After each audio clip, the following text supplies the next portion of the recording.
وما أبرئ نفسي إن النفس لأمارة بالسوء إلا ما رحم ربي إن ربي غفور رحيم.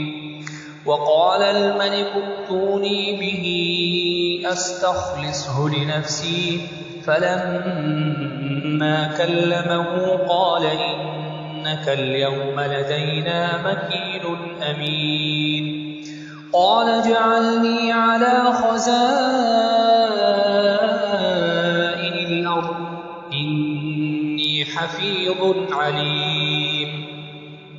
وكذلك مكنا ليوسف في الأرض يتبوأ منها حيث يشاء نصيب برحمتنا من نشاء ولا نضيع أجر المحسنين.